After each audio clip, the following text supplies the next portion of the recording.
Hi everyone, this is Dr. Raj. So on today's show, we talked about our mood and how our mood impacts our relationships.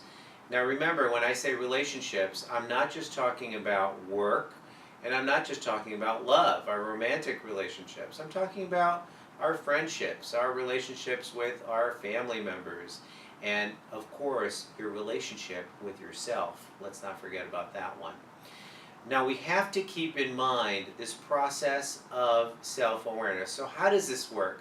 How do I become aware of the mood I'm in? Well, first of all, you have to ask yourself, what mood am I in? Am I in reaction to something? Am I in a pleasant mood? But what am I really bringing home to the table? Am I bringing home irritability after I come home from work? So we have to be very aware of what mood we are bringing to the table, so to speak.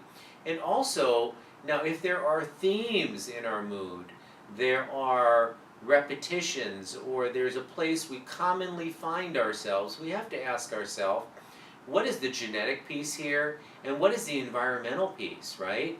And I'm going to focus in on the environmental piece. Now, I don't want to overlook the genetic piece, that's certainly important. So if somebody has a history of a mood problem in their family history, that needs to be taken into consideration, and medications may or may not be appropriate.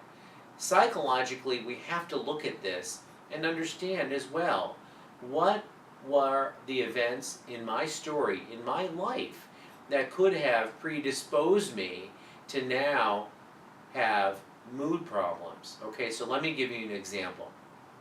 So, I have an individual in treatment with me right now.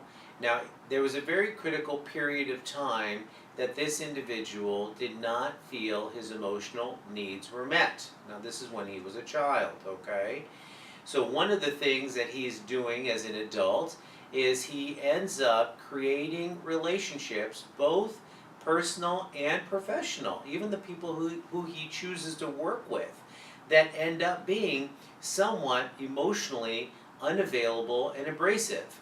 Now, when we looked at this, when we were talking, we discovered that many of his earlier experiences were abrasive and somewhat with someone that was not emotionally that available. So we have to understand that a part of the mind recreates the unresolved past, right? So he unconsciously or subconsciously selects out relationships that will then help him recreate the conflict. Now, of course, you might ask, well, why would you do that? Well, the mind wants to recreate it because it believes this time it might be different, right? So what we have to do is we have to understand that we all have our unmet needs from the past, right? We all have our unmet needs.